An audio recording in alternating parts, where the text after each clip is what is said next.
والصلاة والسلام على سيد الأنبياء والمرسلين محمد وعلى آله وصحبه أجمعين وبعد فأعوذ بالله من الشيطان الرجيم بسم الله الرحمن الرحيم والعصر إن الإنسان لفي خسر إلا الذين آمنوا وعملوا الصالحات وتواصوا بالحق وتواصوا بالصبر صدق الله العظيم اللهم صل على سيدنا محمد وعلى آل سيدنا محمد وبارك وسلم عليه. ګرانو کتونکو السلام علیکم ورحمت الله وبرکاته. د عباداتو د درسونو په لړۍ کې موږ زکات ته رسیدلی وو. په تیر درس کې موږ د زکات تعریف ولوستو چې د زکات څه معنا ده.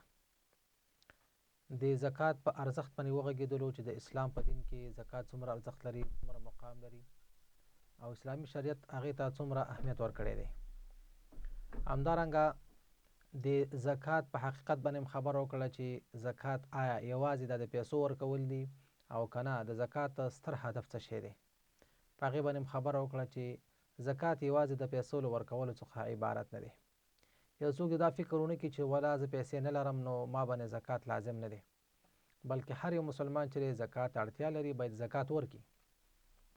زکات یوازې د پیسو له ورکولو څخه عبارت نه دی، بلکې په زکات سره الله تعالی جل جلاله غواړي چې په مؤمن کې د ښېګڼې او د ښه احساس را ژوندی کړي او مسلمان د هر ډول ګناهونو څخه سپېڅلی کړي، په ټولنه کې ښې چارې عامې شي. د دې وجې نه رسول الله صلی الله علیه وسلم موږ ته دا خبره روښانه کړې ده چې زکات دا نه دی چې یو څوک دی یو چا ته پیسې ورکړي، یو مال دی ورکړي، بلکې رسول الله صلی الله علیه وسلم موږ ته دا خبره کړې چې یو څوک دی مسلمان سره مرسته وکړي د خپل وس په اندازه باندې، دا یو صدقه ده، دا په زکات کې حسابېږي. همدارنګه کله چې یو څوک د لارې نه یو ضرري شی لرې کړي دا په خپله باندې صدقه ده، دا زکات دی. میرمن سره په دې نیت باندې یو ځای کېدل چې د ګناه نه پې بچ پاتې شي او عفت یې وساتلی شي، دا په خپله صدقه ده، دا زکات دی. یو څوک د ډېر پیسو ورکولو توان نه لري، خو که چېرته خپل ګاونډي او همسایه یو مسافر ته یو څه د خپل خوراک نه ورکړي دا په خپله یو صدقه ده. د مسلمان ورور سره په ورین تندي مخامخ کېدل دا صدقه ده. همدارنګه د یو شنه نیالګي کینول دا یو صدقه ده، دا زکات دی. نو معنا دا شو چې یو هغه فرضي زکات دی چې یوازې په شتمنو باندې لازم دی او هغه په یو ځانګړو وختونو کې او په ځانګړو خلکو باندې په ځانګړې اندازه باندې لازمه شوی دی، هغه یو جدا شی دی. اما زکات چې دی من حیث عموم هغه په هر مسلمان باندې لازم دی چې هغه باید زکات ورکړي. یو څوک علم لري د خپل علم نه باید نورو ته خیر ورسوي، دا په خپله یو زکات دی، دا د علم زکات دی، دا د پوهې زکات دی. یو چا سره یو مسلک دی او په مسلک باندې نور پوهېږي، یو چا ته کار پیدا کړي، دا په خپله صدقه ده او دا زکات دی. نو معنا دا شو چې یو فرضي زکات دی هغه چې په یوازې په شتمنو خلکو باندې لازمیږي، په کال کې یو ځل لازمیږي، د هغې حکم جدا دی. په عمومي توګه باندې زکات معنا دا شو چې مسلمان نه بد خویونه لرې شي، ښه خویونه پکې پیدا شي. په تېر درس کې ورته اشاره وشوله، په زکات سره الله تعالی جل جلاله غواړي چې ټولنې سپېڅلې شي، د شتمنو نه بد صفات لرې شي، د بخل صفت، د حرص صفت، د دنیا سره د زیاتې مینې درلودلو صفت دا ورنه واخیستلی شي. همدارنګه په مسلمان کې سخا پیدا شي، په مسلمان کې ایثار پیدا شي او همدارنګه د نورو سره د همکارۍ جذبه پکې پیدا شي، هغه نه د بخل صفت لري شي. بل طرف ته هغه غریبانان او فقیران او محتاج خلک چې د زکات د نه ورکولو په صفت باندې د هغې په زړونو کې د مالدار او شتمنو خلکو سره او بغض او کینه او حسد او دښمني پیدا شوې ده. د زکات په ورکولو سره د هغوی د زړونو څخه بغض او کینې او حسدونو دښمنۍ نه وځي او هغه په هغه کې دا صفت پیدا کېږي چې باید په نورو باندې پیرزوینه ولري. نو دا ښه صفتونه دي، د حسد صفت د منځه لاړ شي، د بغض صفت د منځه لاړ شي. همدارنګه د په چا باندې د خیر نه پیرزو کېږي، دا یو بد صفت دی. خو چې که چېرته زکات په صحیح توګه باندې ورکولی شي نو دغه بد صفتونه هم د شتمن نه د منځه ځي او هم د غریب او د فقیر نه له منځه ځي. په همدې اساس باندې نبی علیه الصلاة والسلام دا خبره موږ ته روښانه کړې ده چې مسلمان کې باید د خیر جذبه اوسیږي، مسلمان باید نورو ته خیر ورسیږي، ټولنې کې باید خیر خپور شي. نو د وجې نه رسول الله صلی الله علیه وسلم موږ ته د زکات حقیقت بیان کړی دی چې زکات یوازې د پیسو له ورکولو څخه عبارت نه دی. په عامه توګه باندې زکات د تزکیې چارې ترسره کول دي تر څو په مسلمان کې ښه صفات پیدا شي او بد صفات ورنه لرې شي. همدارنګه د زکات په ګټو باندې وغږېدلو چې زکات ورکول څومره فایدې لري، څومره ګټې لري، څومره معنوي ګټې لري، څومره مادي ګټې لري. د مال په ازدیاد او د مال په برکت او همدارنګه د مصیبتونو کړاوونو څخه د بچ کېدو لامل ګرځېږي. د آسماني آفتونو د مرضونو د منځه لامل ګرځېږي. همدارنګه د بلاګانو، مصیبتونو او ستونزو مخه نیسي. نو په دې وجه باندې مسلمان باید دغه احکام زده کړي، په دې باندې پوه شي. علماو ته پکار دا ده چې هغه د خپل منبرونو نه د زکات په اهمیت، ګټې، حکمتونه، مقاصد باید بیان کړي تر څو مسلمانان تشویق شي تر څو زکات په صحیح توګه باندې ترسره کړي. همدارنګه په تیر درس کې د اخرنۍ موضوع هغه دا و چې د څوک زکات نه ورکوي د هغې څه نتایج دي، څه کومې بدې اغیزې دي. په هغې باندې موږ وغږېدو چې قرآن کریم هم دې خبرې ته اشاره کړې ده او مسلمانان متوجه کړي دي چې کوم خلک سره او سپین او نور شتمنۍ ذخیره کوي او هغه د الله په لار کې نه ورکوي، نو الله تعالی وایي چې دې خلکو ته یو بد زیری ورکوي او هغه بد زیری دا دی چې همدغه مال به د قیامت په ورځ باندې الله تعالی جل جلاله د هغه دپاره د عذاب لامل وګرځوي.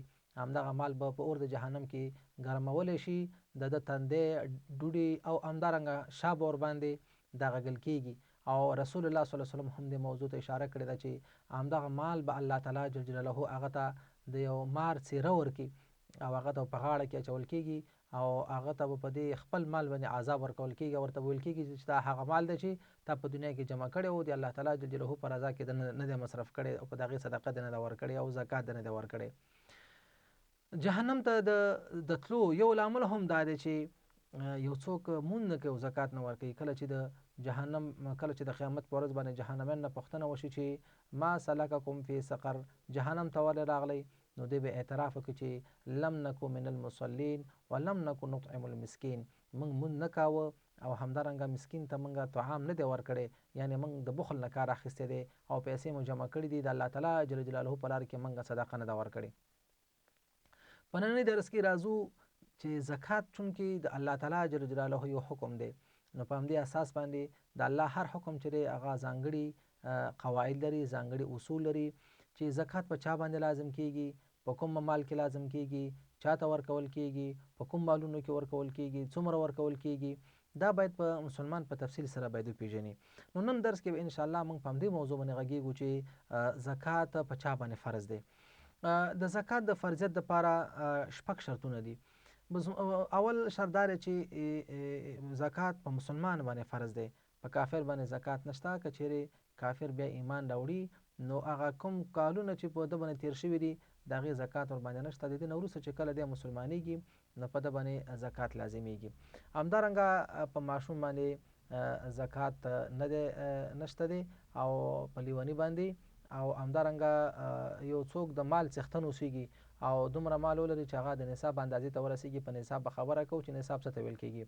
او بل دا دی چې څوک زکات ورکوي هغه باید قرضدار یا پوروړی نه وي تر څو د ده دغه مال په قرضونو کې لاړ شي. البته مخکې په دې باندې خبره وشوه چې یو څوک یو ماشوم دی مثلا یا لیونی دی، په هغه باندې خو زکات فرض نه دی. البته که د هغه مال د نصاب حد ته رسیدلی اوسیږي نو د زیاتو علماو نظر دا دی چې باید د هغه ولی د په مال کې زکات ورکړي. ځکه خو عایشه رضی الله تعالی عنها فرمایي چې د لیوني او همدارنګه د یو ماشوم په مال کې باید په تجارت باندې واچول شي تر څو د هغه دغه مال په زکات سره له منځه لاړ نه شي. دې نه معلومیږي چې یعنی زکات باید د ماشومانو او همدارنګه د لیونیو په مال کې ورکولی شي، خو په خپله باندې د لیوني او همدارنګه د ماشوم زکات نه صحیح کیږي، ولې چې هغه مکلف نه دی او دا یو فرض حکم دی او فرض حکم چې دی یوازې په هغه خلکو باندې لازمیږي چې هغوی د مکلفیت مرتبې ته رسیدلی اوسیږي. البته زکات په کوم وخت کې صحیح کیږي؟ زکات په هغه وخت کې صحیح کیږي چې یو څوک زکات ورکوي او دی باید مسلمان اوسیږي. یعنی که یو څوک کافر دی او ایمان نه دی راوړی او دی وایي یاره زه زکات ورکوم نو زکات یې درست نه دی. بل دا دی چې د زکات د ورکړې لپاره نیت ضروري دی، ځکه چې هر عمل چې دی هغه نیت پورې تړلی دی. رسول الله صلی الله علیه وسلم فرمایي چې انما الاعمال بالنیات، د ټولو اعمالو دارمدار او چارې چې کومې دي هغه په نیت پورې تړلي دي. که یو څوک چاته پیسې ورکوي او همداسې ورکوي او مرسته او کومک ورسره کوي نو هغه عامه صدقه کیدی شي، خو هغه زکات نه دی. زکات ځانګړی نصاب لري او باید نیت باندې ورکولی شي. البته دا ضرور نه ده چې یو څوک یو چاته زکات ورکوي چې حتما ورته وي چې دا د زکات مال دی. دی چې کله خپل پیسې د زکات لپاره جلا کوي او جب کې جدا ږدي او بیا چاته ورکوي، که ورته ووایي که ونه وایي دا ضرور نه ده چې دا په زکات کې قبول کا، خو باید د نیت د زکات اوسیږي. او بل دا چې زکات باید په هغو ځایونو کې ولګول شي کوم ځایونه چې اسلامي شریعت ورته ټاکلي دي. نو اسلامي شریعت د ځانګړي ځایونه د زکات لپاره ټاکلي دي، څوک نشي کولی چې د خپل زکات په نورو ځایونو کې مصرف کړي. او بله دا ده چې یو څوک زکات ورکوي یو چاته، باید د هغې زکات هغه سړی باید د دې مال مالک وګرځولی شي. یعنې معنا دا شوه چې یو څوک فرض مثلا یو چاته زکات ورکوي او په موقتي شکل باندې ورکوي او بیا ورنه خپل دغه مال غواړي، نو دا زکات صحیح نه دی. بلکې چې کله هم یو څوک چاته زکات ورکوي باید دا سړی د هغې مال مالک وګرځولی شي او هغې ته په ملکیت کې ورکولی شي. که ماشوم زکات ورکوي صحیح نه دی، او مخکې پې خبره شوه، او همدارنګه که لیونی زکات ورکوي نو زکات یې صحیح نه دی، بلکې د زکات د صحت لپاره بلوغ او عقلمندي دا د صحت شرطونه دي. مخکې د نصاب په اړه خبره وشوه چې د نصاب د زکات باید معلوم شي. زکات نصاب څه ته ویل کېږي، او تر هغه پورې په یو چا باندې زکات نه لازمیږي تر څو پورې چې مال د نصاب حتی نه وي رسېدلی. دا نصاب دی څه شی؟ نصاب هغه اندازه مال دی چې اسلامي شریعت په هغې کې زکات لازم کړی دی. نو هغه اندازه مال چې کله د نصاب حد ته ورسیږي نو اسلامي شریعت په هغې کې حکم کړی چې باید زکات یې ورکولی شي، هغې ته ویل کېږي د زکات نصاب. د نصاب دپاره درې شرطونه دي. اول دا دی چې دا باید د ضروري اړتیاو څخه زیات وي. هغه اړتیاوې چې یو سړي ته له هغې نه خلاصې نه وي، لکه خوراک، څښاک، د اوسېدو ځای، سورلی او د کار کسب آلات، دا باید ولري. او د دې نه چې کمې پیسې اضافه شي او په دې باندې کال تیر شي نو دا په ده باندې زکات لازم شو. دویم په دغه نصاب باندې باید کال تیر شوی اوسېږي، لکه مخکې چې ورته اشاره وشوه. امام ابو حنیفه رحمت الله علیه فرمایي چې کله چې یو څوک د کال په پیل کې د زکات د نصاب څښتن شو او د کال په پای کې هم د زکات د نصاب څښتن وي، نو په ده باندې زکات لازم دی. د کال په جریان کې د مال زیاتوالی او کموالی دا په دې باندې کوم اغیز نه لري. یعنی معنا دا شو چې یو څوک مثلا د روژې په میاشت کې غواړي چې زکات ورکړي، اوس د ده مال چې دی د زکات نصاب ته رسېدلی دی، په دې باندې کال تیر شو او په دې کال کې داسې حالت په ده باندې راغی چې دا پیسې ډېرې زیاتې کمې شوې او د نصاب د حد نه راوغورځېدلې.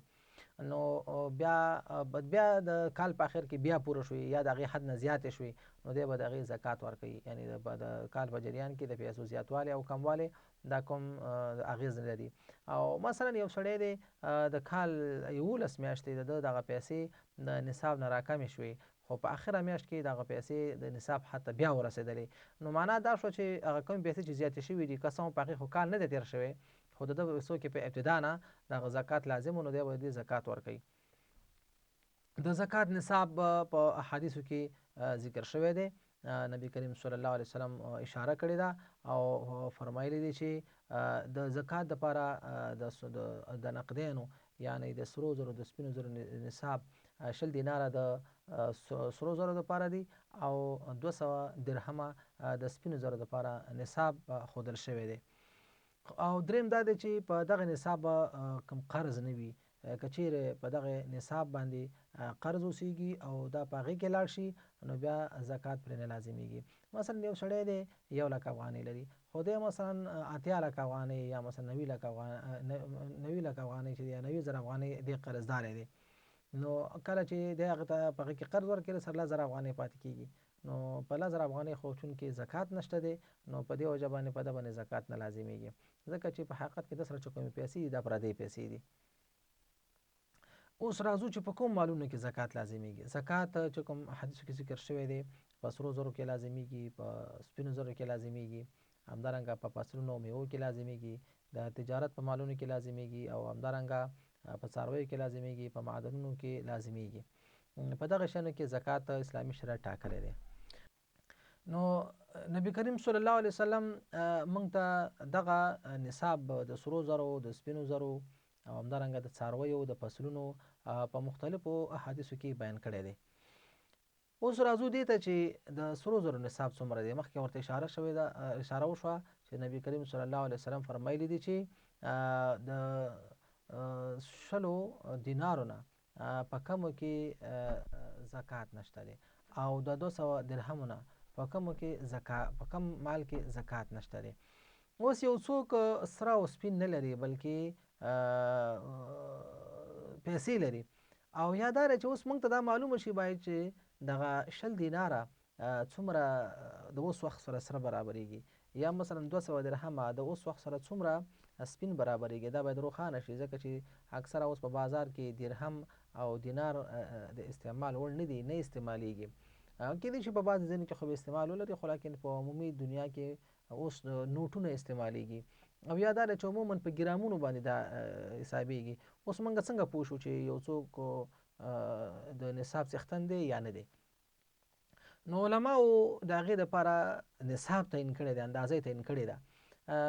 د هندي قارې علماو چې کوم فتوا ورکړې ده، او اکثریت علما په دې نظر دي، یعنې که څه هم په دې اړه باندې د علماو د فقهاو په منځ کې د نظر اختلاف شته، خو اکثر علما وایي چې کله هم یو څوک د 9.5 تولو سرو زرو څښتن اوسېږي، چې دا تقریبا 90 ګرامه سره زر راځي، او همدارنګه یو څوک د 200 درهمو په اندازه باندې سپین زر ولري، یعنی 2.5 تولې چې دا تقریبا 610 ګرامه سپین زر راځي. په دې اندازه څوک سره یا سپین ولري په کور کې، نو په ده باندې زکات لازم دی، دی به د هغې زکات ورکوي. څومره به زکات ورکوي؟ د الله رسول صلی الله علیه وسلم فرمایلی دی چې په 20 دینارو کې نیم دینار دی، نو په 40 کې 1 دینار شو، او په 100 کې 2.5. نو معنا دا شو چې په 40 کې یو چې دی په زکات کې ورکول کېږي، او که هغه 1 روپۍ وي، هغه که 1 ګرام وي، او که هغه بل څه شی وي. نو معنا دا شو چې په 40 کې یو چې دی دا لازم دی. د مولانا محمد اشرف علي تانوي رحمت الله علیه همدا نظر دی، او همدارنګه همدا نظر ډېرو علماو تایید کړی دی. اوس خبره دا ده چې د دې پیسو د دغه سرو زرو او سپینو زرو نصاب موږ په پیسو کې څنګه وټاکو چې یو څوک څومره پیسې ولري په هغه باندې زکات لازمیږي؟ په دې اړه مو علما مختلف نظریات لري. ډېر علما په دې اند دي چې د زکات نصاب باید په سرو زرو باندې وټاکلی شي. سره زر چې دي 20 دیناره یا چې 9.5 تولې سره دي، که په همدې اندازه باندې څوک پیسې ولري، نو په ده باندې زکات لازمیږي. خو بیا ځینې علما وایي چې موږ به نصاب په هغو دغه باندې نقدیانو څخه په هغه باندې ټاکو چې په کم کې د غریبانو ګټه وي. نن سبا که موږ وګورو د سرو زرو قیمت د سپینو زرو په نسبت باندې زیات دی. که موږ نصاب د پیسو په سپینو زرو وټاکو، نو په ډېرو خلکو باندې به زکات واوړي. یو څوک دی مثلا هغه د 1.5 افغانیو څښتن دی، 1.5 افغانۍ لري، خو بل یو څوک داسې دی چې هغه په خپل کور کې 1 افغانۍ هم نه لري. نو که چېرته دغه چا یو څوک چې د 1.5 افغانیو څښتن دی، مثلا 610 ګرامه دي، او دا 610 ګرامه که فرض کړو مثلا وایو چې په 100 افغانۍ باندې ګرام حساب کوو، نو دا تقریبا 63 افغانۍ راغلی. یا مثلا که په 500 افغانۍ حساب کوو، دا تقریبا 1.5 افغانۍ راغلی. نو دا خو د قیمت د بازار پورې ارتباط لري چې بازار کې سپین زر په څو باندې ګرام حسابېږي. نو تقریبا دا 610 ګرامه یا 2.5 تولې بازار کې موږ بیان کوو چې څومره پیسې ته نه جوړېږي. که یو څوک د همدومره نصاب څښتن وي او په دې باندې کال تیر شي، نو ته باندې بیا زکات لازم دی. د هغې 2.5 فیصده زکات به ورکوي. کولی شي چې مثلا د همدغه سرو یا د سپینو نه زکات ورکړي، او هم کولی شي چې د همدغه پیسو ته واړی او د هغې په مقابل کې پیسې ورکړي. نو دا هغه نصاب دی چې په بانکي نوټونو باندې ټاکل کېږي. هغه بازار کې هر قیمت چې ولري، یو څوک چې د هغې په اندازه باندې د سپینو زرو د نصاب په اندازه باندې پیسې ولري، نو په ده باندې زکات لازم دی. راځو د هغو قیمتي کاڼو زکات ته چې هغه یو څوک یې په خپل کور کې د زیب او زینت دپاره استعمالوي، تجارت دپاره نه استعمالوي. د مثال په توګه باندې ممکن الماس دي، ملغلرې دي، یاقوت دي، ډولو دي، مرجان دي، زبرجد دي او داسې نور. دا تجارتي کاڼي دي، خو لاکن دا په کور کې د زیب او زینت دپاره ساتل شوي او په کور کې د آبادۍ په توګه باندې ښودل شوي دي. نو په دې باندې د علماو اتفاق دی چې په دې باندې زکات نشته دی. خو البته که چېرته همدغه کاڼي تجارت دپاره وي، دا به تجارتي توکي دي او د تجارتي توکو زکات شته دی چې په هغې باندې به خبره وشي. اوس راځو دې ته چې یو زنانه ده، هغه په خپل کور کې سره لري او د سرو اندازه یې د زکات نصاب ته رسېدلې ده. آیا په دې باندې زکات شته او که نشته دی؟ په دې اړه هم د فقهاو او د علماو په منځ کې د نظر اختلاف شته. ځینې علما وایي چې د ښځې په ګاڼه باندې اصلا زکات نشته، ځکه چې دا یو ډول لباس دی.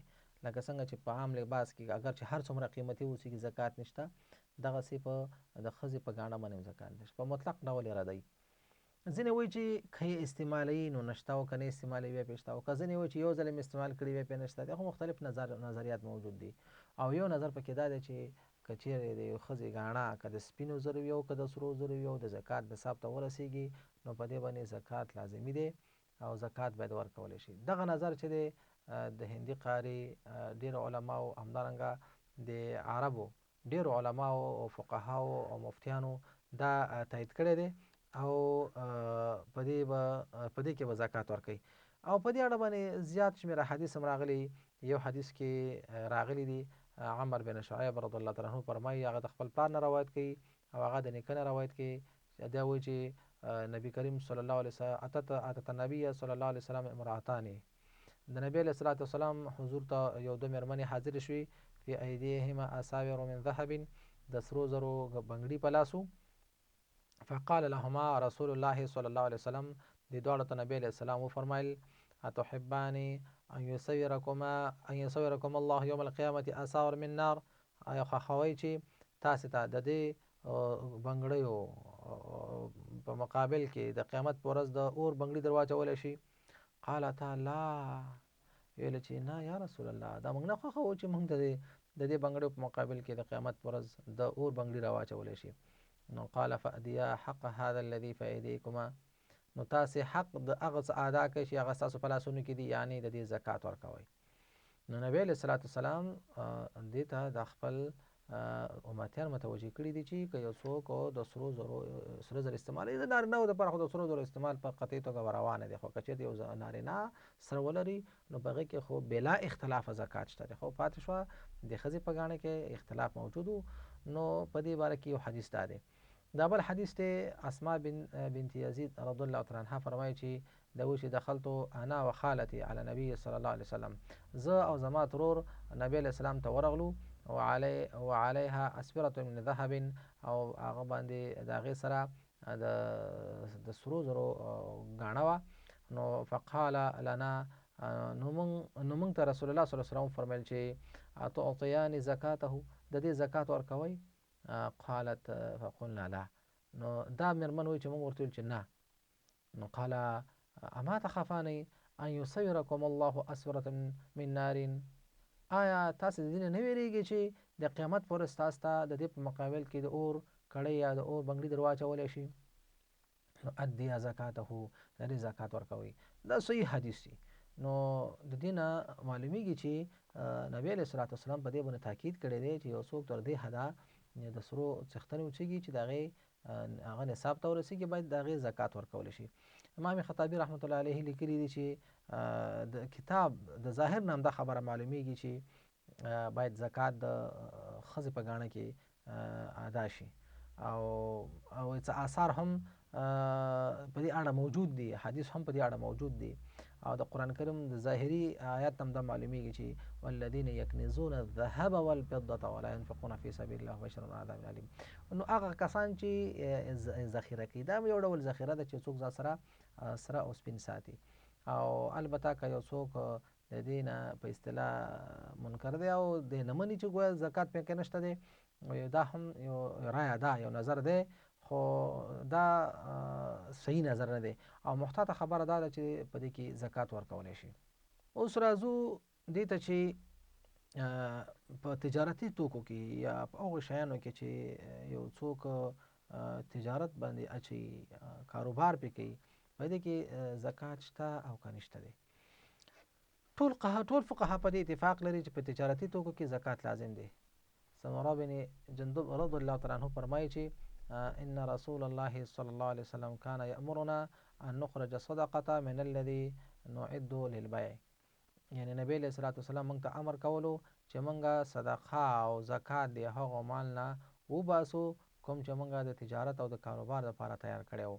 یعنی کوم سامان آلات چې تجارت لپاره استعمالیږي هغه په زکات کې نه حسابېږي، یعنی د هغې زکات نه ورکول کېږي. خو کوم شیان چې هغه تجارتي توکي دي او هغه مشین آلات نه دي نو په هغې کې زکات لازم دی.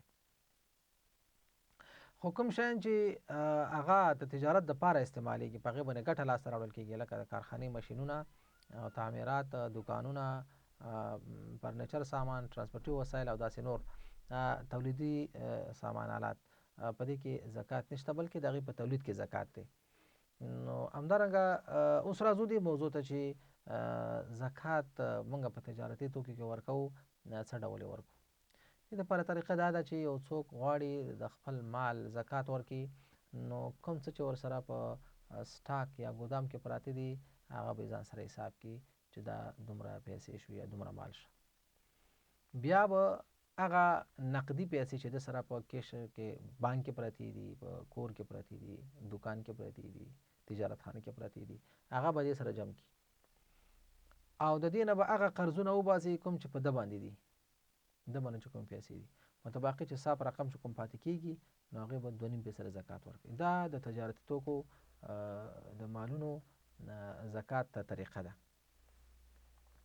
او ډېر علما همدغې نظر باندې دي. پنځم شی چې د هغې نه زکات اخیستل کېږي هغه فصلونه او میوې دي. په فصلونو میوو کې دغسې زکات فرض دی لکه څنګه چې په سرو او سپینو کې فرض دی. الله تعالی جل جلاله په قرآن کریم کې په دې اړه باندې داسې فرمایي: وهو الذي انشأ جنات معروشات وغير معروشات والنخل والزرع مختلفا أكله والزيتون والرمان متشابها وغير متشابه كلوا من ثمره إذا أثمر وآتوا حقه يوم حصاده ولا تسرفوا إنه لا يحب المسرفين. یعنی هماغه الله دی چې هغه ډول ډول بڼونه او د انګورو او خرما او باغونه یې پیدا کړي دي، کښتونه یې زرغون کړي دي چې له هغو څخه قسمه قسم خوراک او مواد په لاس باندې راځي. د خوون او انار ونې پیدا کړي دي چې د هغوی میوو په رنګ څیرمه او په خوند کې بیلې وي. د هغو له پیداوارو نه وخورئ چې کله هغه میوه ونیسي، د الله تعالی حق پکې ادا کړئ چې کله تاسې د هغې فصل وریبئ او له حده تیری مه کوئ، یعنې اسراف مه کوئ چې الله تعالی جل جلاله اسراف کوونکي نه خوښوي. د دې آیات کریمه کې صراحتا په دې باندې حکم شوی دی چې وآتوا حقه یوم حصاده، تاسو د هغې حق ورکړئ چې کله تاسو هغه وریبئ او تاسو چې کله د هغه میوه لاسته راوړئ، نو دا زکات لازمي دی او زکات باید پکې ورکولی شي. اوس په کومو فصلونو کې زکات اخیستل کېږي؟ د امام ابو حنیفه رحمت الله علیه په مذهب کې هر هغه شی چې له ځمکې څخه لاسته راځي زکات پکې لازم دی، لږ وي او که ډېر وي، په باران اوبه کېږي او که په سیندونو، ویالو، چینو، په ټیوبویلونو او اهرټونو باندې ذخیره کېږي او که نه ذخیره کېږي، یعنې نه کوم ټاکلی نصاب لري او نه کوم ټاکلی جنس، فقط په وښو کې او په درمو کې، د سوخت په لرګیو کې او په هغه ونو کې چې میوهدارې نه وي په هغه کې زکات نشته دی. مثلا عام ځمکې ونې دي چې هغه صرف د سیوري دپاره استعمالیږي، د خاشاکو دپاره استعمالیږي، په هغه کې زکات نشته دی. نور په ټولو کې زکات شته. په دې اړه رسول الله صلی الله علیه وسلم فرمایلی دي چې فیما سقت السماء والانهار والعیون او کان بعلا العشر، یعنی هر هغه حاصلخیزه ځمکې چې د اسمان په اوبو په چینو اوبه کېږي یا لمدبل ولري په هغې کې لسمه برخه زکات دی. او وفيما سقي بالصواني والنصح نصف العشر، او په هغه چې په خوارۍ سره او په زحمت سره اوبه کېږي نو په هغې کې بیا نصف عشر دی. اوس راځو دې ته چې په فصلونو میوو کې څومره زکات لازم دی. ښه ټیک شو، زکات خو لازم دی، زکات به څومره ورکول کېږي؟ د نبي علیه الصلاة والسلام دغه حدیث چې دی په دې کې صراحت دی. نبی علیه الصلاة والسلام فرمایلی دی چې د کومې ځمکې محصولات چې په باران، چینو، طبیعي ویالو او بخور کېږي او په نتیجه کې کوم حاصل لاسته راځي په هغې کې به 10مه برخه ورکول کېږي. خو کومې ځمکې چې محصولات د انسان په زحمت او کوښښ باندې لاسته راوړل کېږي او یا په هغې باندې مصرف کېږي، د تیلو مصرف ورباندې کېږي، د ارهټ مصرف ورباندې کېږي، مزدوري باندې دا اوبه راوځي، نو په هغې کې بیا نصف عشر دی. نصف عشر څه معنا ده؟ مثلا یو څوک غنم لاسته راوړي یا مڼې لاسته راوړي یا خټکي لاسته راوړي، هندوانې لاسته راوړي، کوم شی چې شمارل کېږي په هغې کې 10مه دانه، کوم چې تلل کېږي په هغې کې 10 من یا 10مه کیلو غنم دې 10 منه وشو.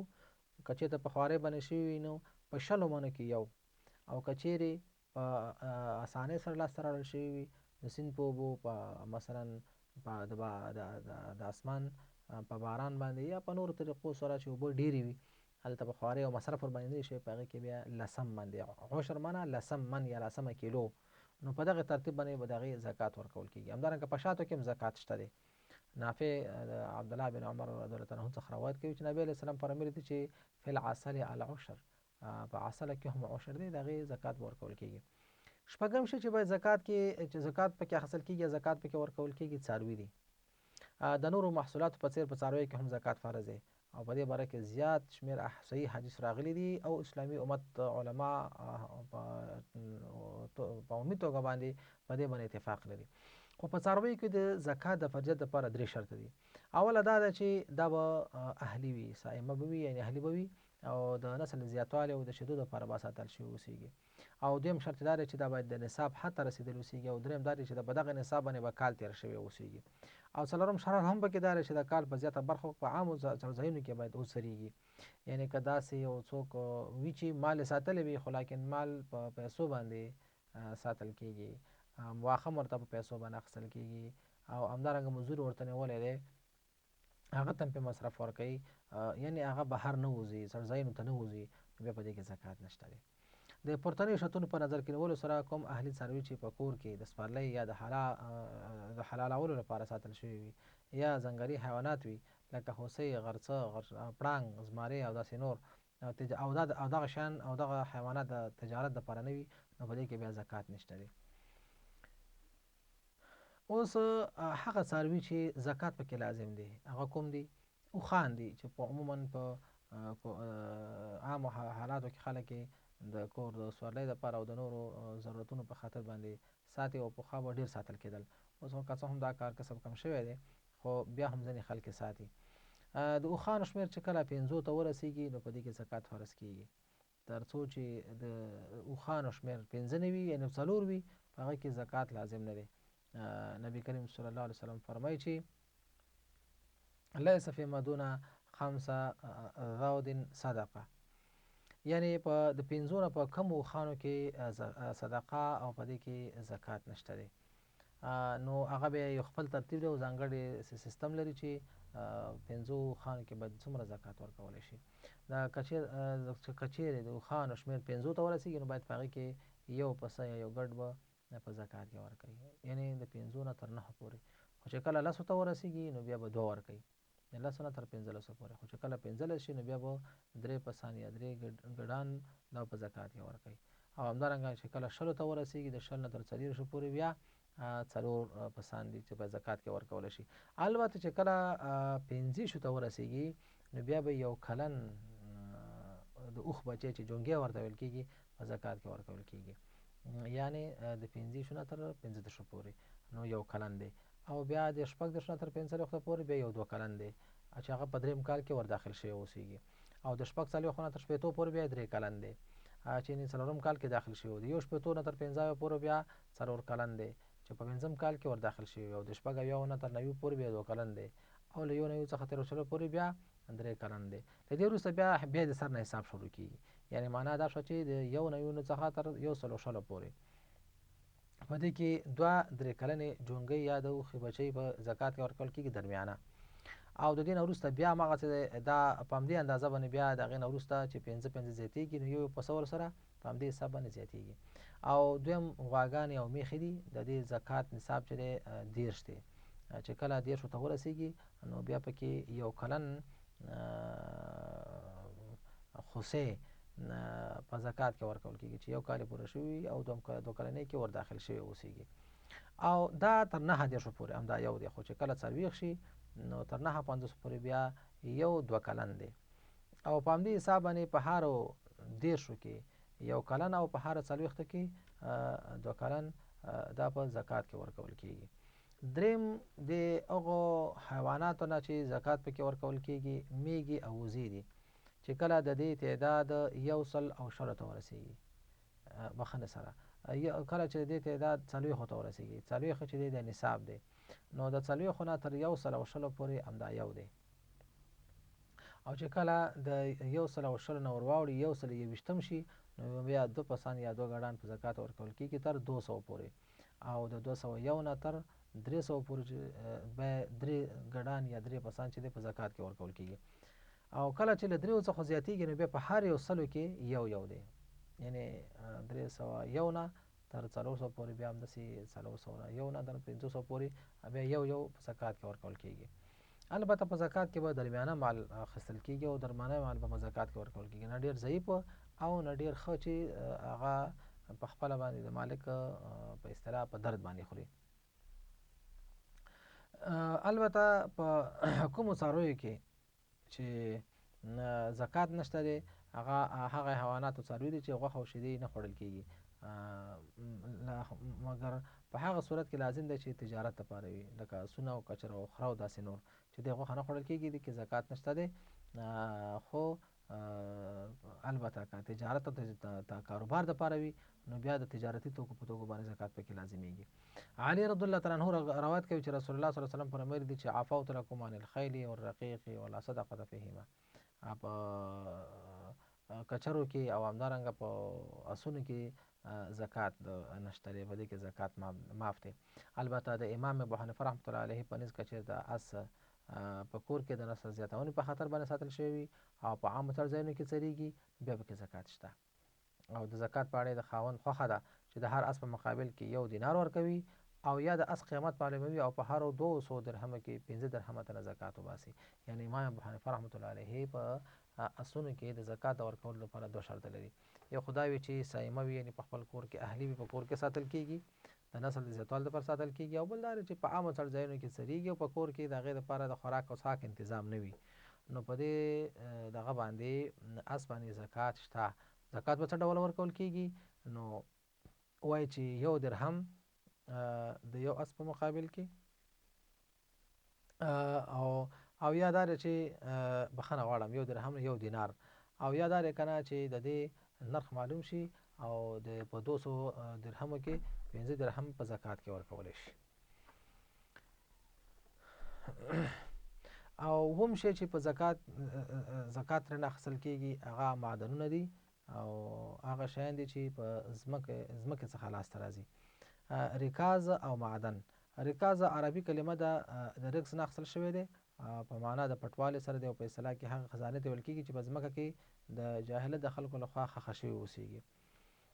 د رکاز نښه دا ده چې په هغې باندې څه نومونه لیکل شوي وي یا څه په نقشې ورباندې اخښکل شوي وي او هغه څوک پېژندلی شي چې هغه مسلکي شخص وي. نو همدارنګه که په هغې باندې د مسلمانانو نښې وي نو بیا هغه شی دی چې هغه په لکه لاره کې چې وموندلی شي هغه ته خزانه نه ویل کېږي. او که چېرته د کفارو یا د جاهلیت د وخت نښې نښانې پرې ولیدلی شوي نو بیا په رکاز کې راځي، په خزانو کې راځي، نو د هغې زکات به ورکوي. دا بیا 2 قسمه دي، یو چې دی کنز دی او بل معدن دی. کنز هغه خزانې ته ویل کېږي چې انسانانو ښخ کړي وي او معدن هغه خزانې ته ویل کېږي چې الله تعالی د ځمکې د بیاتایق سره سم پکې پیدا کړي اوسېږي. او رکاز چې بیا دواړو ته شامل دی. نو اوس چې کومې خزانې خلکو ته په لاس ورځي، معدنونه لاس ته ورځي، د هغې زکات به څنګه ورکوي؟ دا د ځمکې نه چې کومې خزانې لاسته راځي دا 3 قسمه دي. یو هغه جامد او کلکې خزانې دي چې په اور سره ویلې کېږي لکه سره زر او سپین زر او داسې نور، او بل هغه جامد او کلکې خزانې دي چې په اور کې اچولو سره نه ویلې کېږي لکه جس شو، چونه شوه، رانجه شو او داسې نور، تیږې او یاقوت او مالګه او داسې نور. او دریم هغه مایع وي او جامد خزانې دي چې هغه مایع وي او جامد نه وي لکه اوبه شو، قیر شو، نفتي مواد شو، تیل، ډیزل، پټرول او داسې نور. له ذکر شوو خزانو څخه یوازې په هغه کې زکات ورکول لازم دي چې په اور کې ویلې کېږي، یعنې سره زر، سپین زر، اوسپنې او داسې نور، چې په هغه کې پنځمه برخه د بیت المال ده او 4 برخې په خپله باندې چا چې خزانه لاسته راوړې ده د هغه کېږي، یعنې 20% په زکات کې ورکوي او په هغې کې د کال تېرېدو ته اړتیا نشته چې په هغې به کال تېرېږي، چې کله هم خزانه لاسته ورځي نو 5مه برخه به بیت المال ته سپاري او پاتې برخې میندونکي دي. البته هغه شیان چې د بحر نه لاسته راځي لکه لولو، مرجان، زبرجد او عنبر او مایان او داسې نور، نو په دې کې بیا زکات نشته دی. نبی علیه الصلاة والسلام په دې کې زکات نه دی لازم کړی. عبدالله بن عباس رضی الله عنه فرمایي چې لیس فی العنبر زکات انما هو شیء دسره البحر، په عنبرو کې زکات نشته، دا یو شی دی چې بحر راویشتی دی. اوس راځو دې موضوع ته چې زکات به چا ته ورکول کېږي، یعنې په دې باندې خو پوه شو چې د زکات نصاب څه شی دی. نو د زکات په نصاب کې موږ ویلې چې د هغه معلومه برخه ده چې اسلامي شریعت په هغې کې زکات لازم کړی دی. بیا موږ ویلو چې د زکات د نصاب دپاره کوم شرطونه دي، په هغې کې هم شرط دا ویلو چې دا به د اصلي ضرورتونو څخه زیات اوسیږي، او بله دا ده چې په دې باندې به کال تېر شوی اوسیږي، او دا ده چې په دې باندې به پور او قرض نه وي، یعنې داسې نه وي چې د هغه په قرضونو کې مجرا شي. بیا هم په دې باندې وغږېدلو چې په کومو شیانو کې زکات لازم دی. موږ ویلو چې په سرو زرو کې، په سپینو زرو کې، او همدارنګه په میوو او فصلونو کې او په څارویو کې، او همدارنګه په معدنونو او په ریکاز کې په دې کې زکات لازم دی. څومره اندازه زکات پکې لازم دی په هغې باندې هم خبره وکړله چې د سرو زرو دپاره نصاب چې دی 20 دیناره دی، د سپینو زرو دپاره نصاب 200 درهمه دی. 20 دیناره د اوسني وخت سره د 9 تولو سرو سره برابر دی چې 90 ګرامه کېږي، او سپین زر د 250 تولو سره برابر دی چې هغه 630 ګرامه کېږي. دغه نصاب شو. څومره ورکول کېږي؟ په 100 کې نیم دینار، یعنې په 40 کې یو، نو په 100 کې 2.5 ګرامه 2.5 روپۍ. په دې معنا باندې که چېرته موږ همدغه سره زر او سپین زر پیسو ته واړو نو همدارنګه 2.5% په هغې کې د پیسو زکات ورکوو. بل موږ تجارتي توکو کې وویل چې هم زکات شته، او بانکي نوټونو کې هم زکات شته. بانکي نوټونو نصاب موږ ټاکو په سپینو زرو باندې، ځکه چې دې کې د غریبانو فایده ده، په دې کې د غریبانو ګټه ده چې په دې کې ډېرو خلکو باندې زکات لازم شي. او د تجارتي توکو زکات باندې هم خبره وشوه چې کله دغه د نصاب حد ته ورسېږي. البته هر هغه شی چې تولید کوي لکه ماشین آلات شو، یا مثلا موټرې شوې، یا تعمیرات شو، دوکانونه شو، په دې باندې زکات دا په زکات کې نه حسابېږي. او همدارنګه د میوو په زکات کې هم خبره وشوه چې هر ډول میوه چې هغه حاصل لاسته راځي، مسلمانان هغه لاسته راوړي، نو د هغې زکات به ورکوي. که په محنت سره لاسته راوړي نو پکې 20مه برخه ده، او که په اسانۍ سره لاسته راوړي نو بیا پکې 10مه برخه ده. او همدارنګه موږ ویلو چې په حیواناتو کې هم زکات لازم دی، خو په هغو حیواناتو کې چې هغه اهلي وي، د کال په عامو حالاتو کې په څړځایونو کې څریږي، او بل دا چې په هغې باندې کال تېر شوی اوسېږي. بیا موږ ویلو چې هغه حیوانات چې زکات پکې لازمیږي، موږ ویل چې یو اوښان دي، او همدارنګه غویان او میښې دي، او همدارنګه وزې او ګړې او بیزې دي. د هر دپاره ځانګړی نصاب په حدیثو کې ذکر شوی دی. د اوښانو نصاب 15 اوښان دي چې 5 ته ورسېږي زکات په لازمیږي. د غویانو دپاره نصاب 30 دانې دي چې کله 30 غواګانې یا میښې برابرې شي نو زکات په لازمیږي. او د ګډې بیزو دپاره د نصاب اندازه چې دی 40 دی، او بیا په زیاتوالي سره هماغه اندازه چې مخکې ذکر شوله په زکات کې ورکول کېږي. او همدارنګه په معدنونو کې او په ریکاز کې او همدارنګه په خزانو کې هم زکات لازم دی، چې کله یو څوک د ځمکې نه لاسته راوړي نو 4مه برخه به بیت المال ته سپاري، او 4 برخې چې دی په خپله باندې د مال د مالک کېږي. اوس راځو دې ته چې زکات باید چا ته ورکولی شي. مخکې هم پرې خبره وشوه چې زکات په هر ځای کې لګول جواز نه لري.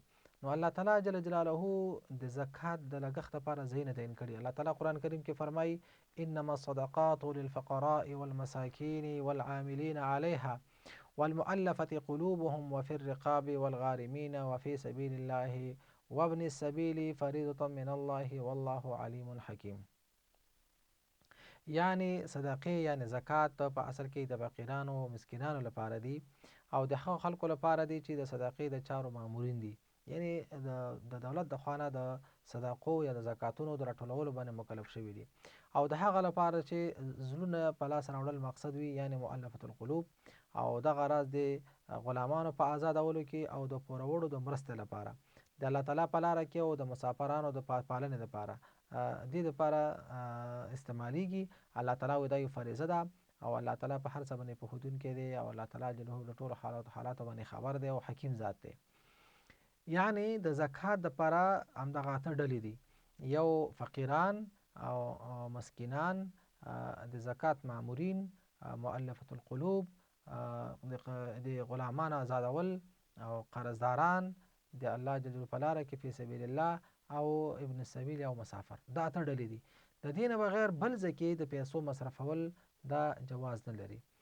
اوس راځو دې ته چې فقیر چاته ویل کېږي او مسکین چاته ویل کېږي. فقیر هغه اړمند او محتاج خلک دي چې د خپل ژوند د تېرولو لپاره دومره څه نه لري چې د هغوی اړتیا ورباندې پوره شي، د هغې کفایت او بسنه وکړي، د ژوند په چارو کې د نورو خلکو مرستو ته اړ وي. نو په دې کې ټول معذورین، معیوبین، یتیمان، کونډې، بېروزګاره او هغه خلک شامل دي چې هغه د کومې پیښې ښکار شوي وي، سیلاب ورباندې راغلی وي، زلزلې وهلي وي، بل کوم آفت ورباندې راغلی وي او هغوی کومک ته اړ وي، دغسې خلک د زکات مستحق دي، باید زکات ورکولی شي.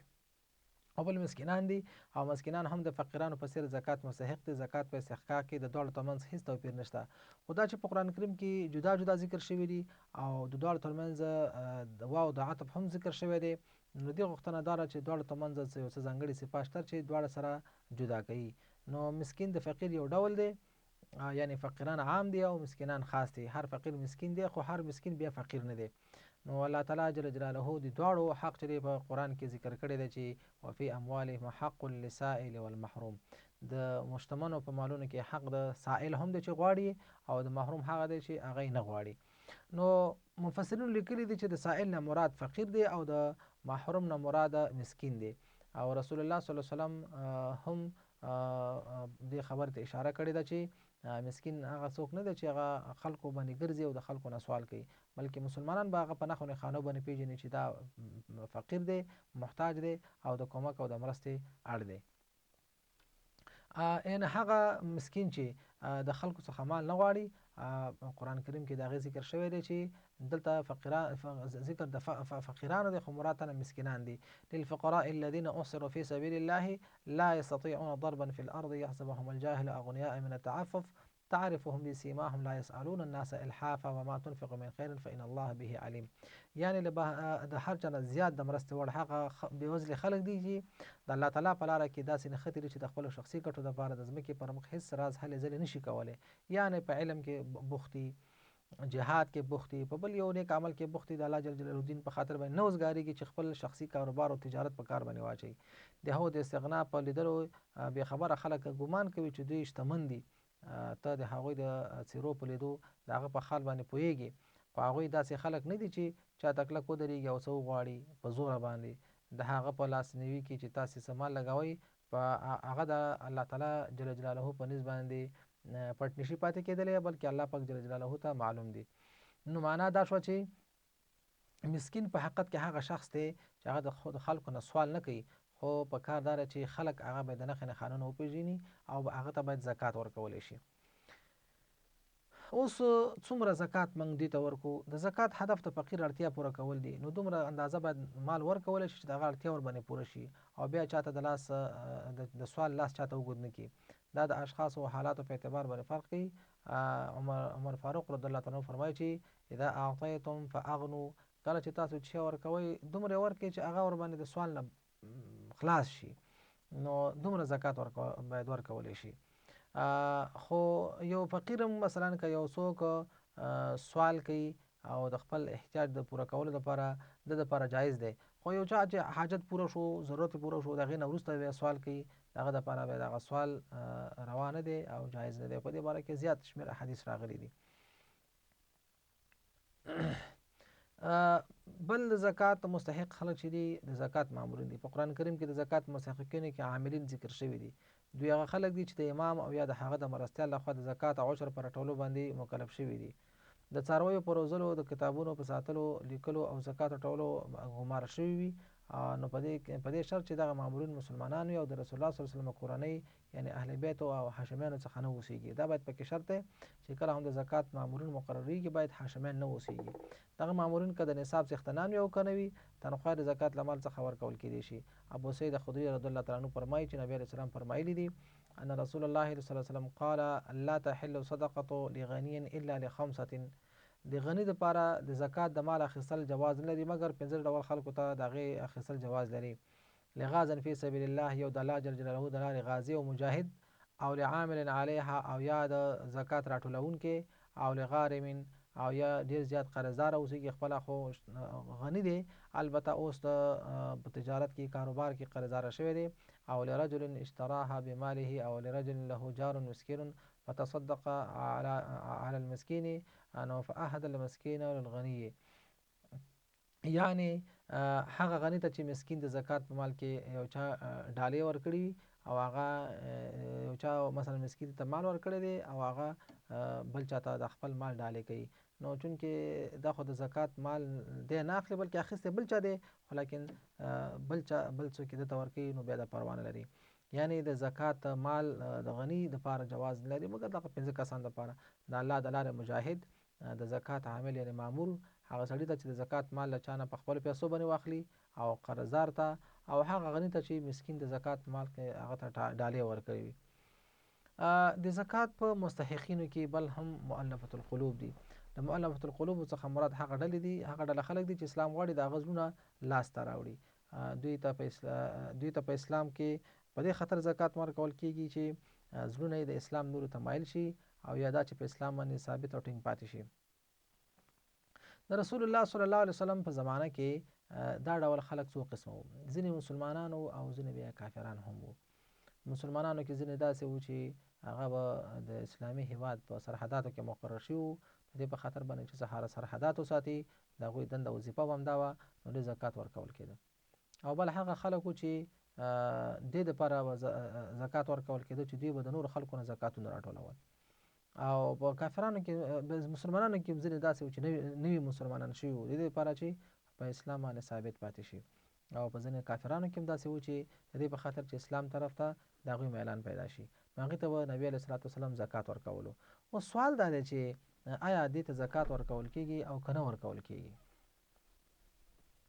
د نبی علیه السلام په وخت کې خو زکات ورکول کېده، خو کله چې د ابوبکر صدیق رضی الله تعالی عنه د خلافت زمانه راغله، هغه خلک چې نبی علیه السلام به زکات ورکولو او نوي مسلمانان شوي خلک وو او د هماغه د وخت مشهور خلک وو، یو ځل بیا ابوبکر صدیق رضی الله تعالی عنه ته د زکات د اخیستو په موخه راغلل.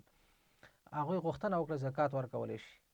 ابوبکر صدیق رضی الله تعالی عنه د معمول سره سم په هغې وخت کې مالی مسؤل عمر فاروق رضی الله تعالی عنه ورته ولیکل چې د زکات د مال څخه دوی ته باید زکات ورکولی شي. کله چې هغوی لیکل عمر فاروق رضی الله تعالی عنه ته ویوړل، نو ورڅخه یې واخیستل او ورته ویلې چې اوس اسلام ستاسو غوندې خلکو ته اړتیا نه لري، که چیرې په اسلام باندې ثابت پاتې کېږئ نو فبها، او که نه پاتې کېږئ نو تاسو به وژل کېږئ. نو دوی د خپل شکایت ابوبکر صدیق رضی الله تعالی عنه ته ویوړل، او ابوبکر صدیق رضی الله تعالی عنه د عمر فاروق رضی الله تعالی عنه دغه رایه تایید کړه، او په دغې نه وروسته په دې باندې د صحابه کرامو اجماع وشوه. یعنې هغوی ویلې چې اوس نو دې ته اړتیا نشته دی چې دغه پیسې موږ دوی ته ورکړو، دا پیسې برخه به موږ فی سبیل الله کې داخلوو. اوس سوال دا دی چې اوس وخت کې دغه خلکو ته زکات ورکول څنګه دي؟ که څه هم د امام ابو حنیفه رحمت الله علیه رایه دا ده چې اوس دا خلک د زکات مستحق نه دي، ځکه چې په دې باندې صحابه کرامو اجماع شوې ده. البته چونکې د قرآن کریم آیات دی، او د قرآن کریم آیات چې دی هغه د صحابه کرامو په اجماع باندې نشي منسوخ کېدلی. اوس هم دې ته اړتیا ده چې ځینې خلکو ته زکات د دې دپاره ورکولی شي چې هغوی په اسلام باندې ثابت پاتې شي، او یا اسلام ته د هغوی میلان پیدا شي. مسلمانان کولی شي، مسلمان باچا کولی شي چې د زکات د فنډ نه یو برخه د دغسې خلکو دپاره ځانګړې کړي چې هغوی زکات هغوی اسلام سره مینه پیدا شي، د اسلام طرف ته میلان پیدا شي، او دا د زیات علماو فتوا ده په دې اړه باندې. بل څوک چې زکات ورکولی شي د غلامانو آزادولو کې، د مخکې قرآن کریم آیات کې ورته اشاره شوې ده، د زکات د لګښت پنځم ځای د غلامانو آزادول دي. دا غلامانو کې د خپل بادار سره د ازادۍ او هغوی ته د بدل د ورکړې معاهده کړې وي، چې په هغې شرعي اصطلاح کې هغې ته مکاتب ویل کېږي. یعنی یو غلام راځي او بادار ورته وایي چې ته لاړ شه، دومره مقدار پیسې راوړه، زه به تا آزاد کړم. نو دې ته اړ دی چې باید پیسې ورکولی شي، نو هغه ته پیسې ورکول، زکات پیسې ورکول دا جایز دي. او بل قرضداران دي، له قرضدارانو څخه مراد هغه خلک دي چې د قرض پیټی په اوږو باندې بار شوي وي او نشي کولی چې د بل چا د مرستې بغیر خپل یعنې دغه قرض ادا کړي. نو مسلمانان کولی شي چې هغه ته زکات ورکړي. او بل فی سبیل الله دی. د فی سبیل الله نه مراد د علم او عمل هغه لاره ده چې د الله تعالی رضا ته رسېدلې وي. او جمهور فقها په دې نظر دی چې د دې نه مراد د الله تعالی جل په لاره کې جهاد کول دي. جهاد د لفظ د قتال په لفظ کې عام دی، یعنې څوک چې د الله تعالی جل جلاله د دین د لوړتیا په خاطر باندې د کلمې د اوچتولو په خاطر باندې کار کوي، دعوت کوي، جهاد کوي، مبارزه کوي، قلم استعمالوي، ژبه استعمالوي، د دې په خاطر باندې چې د جهاد نوم چې دی دا د قتال په مقابل کې عام دی. نو هر هغه څوک چې د اعلی کلمت الله لپاره کار کوي، که هغه دعوتګر دی، که هغه عالم دی، که هغه طالب د دین، ټول چې دی هغه د زکات مستحق دی او په دغه معنا کې داخل دی، د فی سبیل الله په معنا کې داخل دی. او همدارنګه اتمه ډله د زکات په مستحقینو کې هغه ابن سبیل دی. له دې نه مراد هغه مسافر دی چې خپلو کورونو څخه د یو روا کار لپاره وتلی وي. او مسافر که څه هم غني وي او له کور څخه ووځي د مشکلاتو سره مخ شي او خلکو مرسته اړتیا ولري، چونکې دا اوس که څه هم خپل ځای کې شتمن دی خو اوس غریب دی، نو هغه کولی شي چې مسلمانان هغه ته د زکات د مال نه یو څه ورکړي. اوس سوال دا دی چې زکات به دغه ټولو ډلو ته ورکوي او که نه د دغه ټولو ډلو څخه یوه ته هم ورکړي، غاړه به دې باندې خلاصېږي. په آیات کریمه کې ذکر شوي ټولې ډلې د زکات مستحق دي. فقها په دې باندې د زکات د مال په توزیع کې په دې په نظري لحاظ باندې سره اختلاف لري، خو په دوی کې د امام ابو حنیفه رحمت الله علیه او سفیان ثوری رحمت الله علیه نظر چې یو شمېر صحابه کرامو لکه حذیفه رضی الله تعالی عنه، عبدالله بن عباس رضی الله تعالی عنه، حسن بصری رضی الله تعالی عنه، عطاء بن ابي رباح رضی الله تعالی عنه څخه نقل کړی دی او دا یو متوسط او غوره نظر دی. دوی وایي زکات ورکوونکی اختیار لري چې دغه مذکورو ټولو ډلو ته ورکوي او که ټولو څخه یوې ډلې ته ورکوي، نو هغه دا هم کېدای شي، یعنې کولی شي چې یوازې فقیرانو ته یې ورکړي، یوازې مسکینانو ته یې ورکړي، یوازې مجاهدینو ته یې ورکړي، یوازې مثلا د زکات بیت المال ته یې ورکړي، مامورینو ته یې ورکړي، قرضدارانو ته یې ورکړي، نو کولی شي. که ټولو ته یې ورکولی شي خو ډېر ښه، او که نه شي ورکولی چې یوې ډلې ته ورکړي هم زکات صحیح دی. خو اوس خبره دا ده چې که د زکات مال له ورکړې څخه مخکې هلاک شي څه حکم لري؟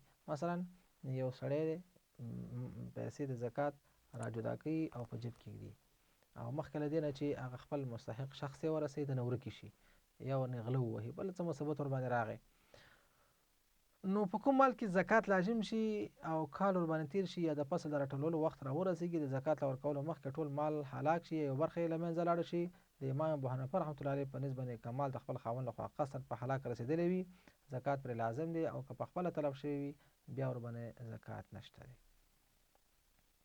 البته که یو سړی د زکات برخه مال له خپل نور مال څخه را جدا کړي تر څو چې مستحقین ته سپاري، په دې وخت کې یا د ټول مال یو برخه تلف شي نو د دې زکات بیا ورکوي. دلته دوه خبرې شوي، یو دا چې مثلا مال هلاک شوی ښي هغه په اصطلاح اساساً په کوم شي چې زکات لازمي کې هغه د منځه لاړه، مثلا یو سړي ډیرې جوړه کړې د غنمو، مخکې له دې نه چې غنم لاسته راوړي غنم وسوځي، مال یې راټول کړی دی، وافت ورباندې راغی وسوځېد ختم شو، ټول دکان او تجارت او کاروبار د منځه لاړه، یو دا حالت دی. نو دلته امام ابو حنیفه رحمت الله علیه نظر دی که دا کار دی سړي قصداً کړی دی په خاطر چې زکات نه پرې ځان بچ کړي نو په ده باندې زکات لازم دی ورکوي. بیا یو دا حالت دی چې اوس مثلا یو څوک مال هلاک شوی نه دی بلکې هماغه پیسې هلاک شوي، هماغه پیسې تلف شوي، کومې چې د زکات دپاره د را جدا کړې وي نو د زکاتو بیا ورکوي، ځکه چې په حقیقت کې د هغه حق نه دی ادا شوی.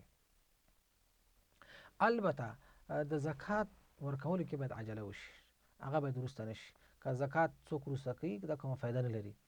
که یو څوک له خپل مال څخه په کلونو کلونو زکات ونه باسي زکات یې له ذمې څخه نه ساقطېږي، نه ورته معاف کېږي، او په یو ځل به یې زکات وباسي، دغه شخص که د زکات له احکامو پردې څخه خبر وي او که خبر نه وي په اسلامي هېواد کې اوسېږي او که په غیر اسلامي هېواد کې، خو دا زکات معاف کېږي نه، زکات به بیا ورکوي.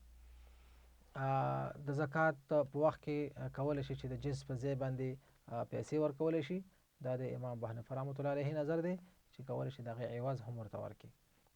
نبی کریم صلی الله علیه وسلم په دې اړه باندې معاذ بن جبل رضی الله عنه ته چې کله یې لیږه نو هغه ته دا حکم کړی و.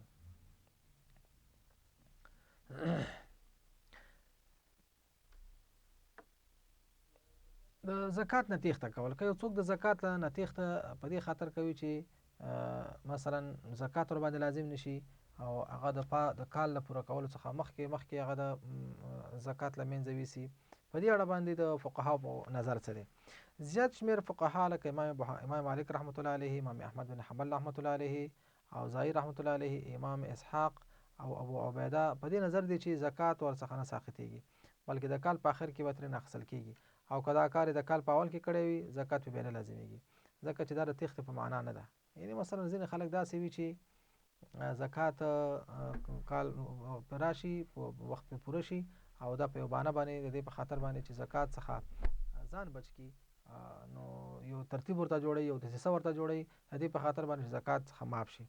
امام ابو حنیفه رحمت الله علیه، امام شافعي رحمت الله علیه فرمایي د ده څخه که یو سړی که څه هم زکات نه د دښتې په خاطر باندې خپل مال هلاک کړي، د منځه یوسي، په ده باندې د ده نه زکات قضاء ساقطېږي ظاهرا، ځکه چې مال خاوند نه دی، ځکه چې د کال تر څخه مخکې مال له منځه تللی دی او د الله تعالی جل جلاله په نسبت باندې ګناهګار دی، ځکه چې دا په حقیقت کې د فرضي زکات څخه تښتي او ځان ورڅخه په اصطلاح بچ کوي. البته که چېرته یو څوک نامستحق شخص ته خپل زکات په خطایي کې ورکړي، که چېرې یو کس داسې چاته زکات ورکړي چې د زکات مستحق نه وي، مثلا غني ته یې ورکړل، هاشمي ته یې ورکړه، خپل اصولو یعنې پلار او نیکه ته یې ورکړو، فروع او زوی او لور لمسي ته یې ورکړه، خپلې مېرمنې ته یې ورکړه یا خپلې مېرمن مېړه ته زکات ورکړه، نو بیا دا کار په اصطلاح یعنې قصدي نه دی کړی، په خطا سره یې کړی وی، زکات یې وشو او بیا ورکولو ته پکې اړتیا نه پېښېږي. البته اخیستونکي ته که چېرته معلومه وي چې زه مستحق نه یم، نو زکات باید وانخلي، او که وروسته ورته معلومه شوه چې زه مستحق نه یم، بېرته دې ورته ورکړي، او که د مسلمان پر ځای زکات کافر ته ورکړی شو، زکات یې نه کېږي، دا زکات به بیا ورکړي، ځکه چې په حقیقت کې په کافر باندې زکات نه کېږي. البته که چېرته مثلا داسې اولاد وي چې هغه غټان شوي وي، لور د مثلا واده شوې ده او د پلار نه جدا دی، یا مثلا زوی دی هغه د پلار نه جدا دی، مستقل کار لري، ګټه وټه یې هر خپل دی، فقیر دی، مسکین دی، محتاج دی، نو کولی شي چې هغه ته زکات ورکړلی شي. د زکات په اړه باندې یو څو مهم مسایل دي.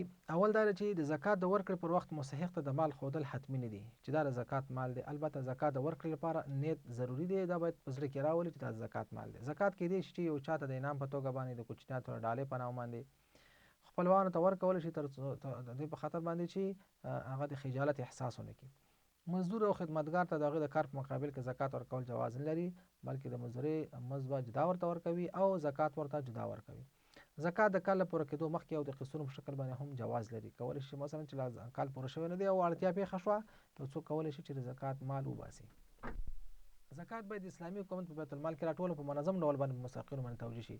که په کوم ځای کې مسلمانان د غفلت له امله د محکومیت ژوند تېروي، د اسلامي حکومت او عالمو حاکمانو له نعمت څخه محروم وي، لکه نن سبا چې د مسلمانانو کوم حالت دی، مسلمانان باید خپله دا ابتکار وکړي او یو بیت المال ځان لپاره جوړ کړي، تر څو زکاتونه په هغې کې راټول کړي او په منظم شکل باندې هغه وویشي، تر څو هر شی خپل مستحق ته ورسېږي.